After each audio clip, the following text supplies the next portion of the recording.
გაზაფხულის სეზონის რიგით მეშვიდე გამოცდის მასპინძელი კვლავ ამერიკული ჰუმანიტარული უნივერსიტეტის თბილისის ფილიალი გახდა. გამოცდა ინგლისურსა და რუსულში ჩატარდა და მაშინ მონაწილეობა მე-12 კლასის მოსწავლეებმა მიიღეს.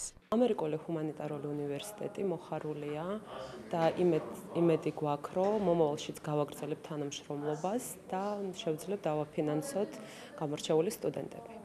პირველი ონლაინ ინტელექტუალური ოლიმპიადის ფინალური ტური უკვე დასასრულს უახლოვდება. შესაბამისად, მონაწილეებს შორის მღელვარება იმატებს და თითოეული მათგანი ცდილობს, რაც შეიძლება ნაკლები ინერვიულოს და მაქსიმალურად მაღალი ქულა მიიღოს. თავარი გამომხნევებელი ჟესტი მაინც ის ტრადიციული ტაშია, რომელიცაც საგანმანათლებლო ინოვაციების დირექტორი ლევან ბეიტრიშვილი მონაწილეების მოტივირებას ყოველ გამოცდაზე ცდილობს.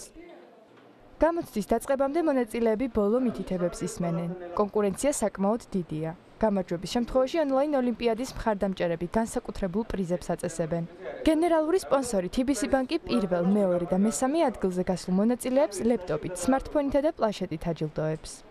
დაძაბული წუთების შემდეგ საგულშემატკივრო ოთახში ეკრანზე გამარჯვებულთა ქულები დაფიქსირდა. რუსულის გამოცდაში პირველი ადგილი სკოლა ინტელექტის მოსწავლემ მზია მათიაშვილმა დაიკავა.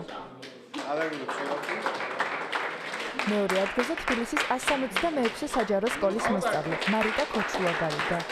ხოლო მესამე ადგილი ორმა მონაწილემ სამხედრო ლიცეუმის მოსწავლემ გიორგი მხეიძემ და 202 საშუალო სკოლის მოსწავლემ გოდერძი გოგოვაძემ დაიკავეს. რუსულის ოლიმპიადაში გამარჯვებული მონაწილეებისთვის ამერიკული ჰუმანიტარული უნივერსიტეტის თბილისის ფილიალმა სასწავლო ვაუჩერები დააწესა 1100, 900 და 700 ლარის ოდენობით. გამოცდა არ იყო რთული, საშუალო დონის იყო. მინდა წარმატებები ვუსურვო ყველა მონაწილეს. მინდა რომ ყველა მიიღოს მონაწილეობა ასეთ ოლიმპიადებში და მოიგეთ პრიზები და წარმატებებს გისურვებთ. ეს ყველა ოლიმპიადას მოტივირების მხრივაა, მაგრამ ეს ოლიმპიადა არის აზარტულიც და მთელი თვე სანამ აქ ფინალში გავხვალ, ემზადები რომ უკეთეს შედეგი დააგროვო, უკეთეს ფინალში გავხვიდე და ძალიან ემოციურია ეს. ინგლისურის გამოცდაში პირველი ადგილი მე-18 საჯარო სკოლის მოსწავლემ ელენე ლოლიაშვილმა დაიკავა.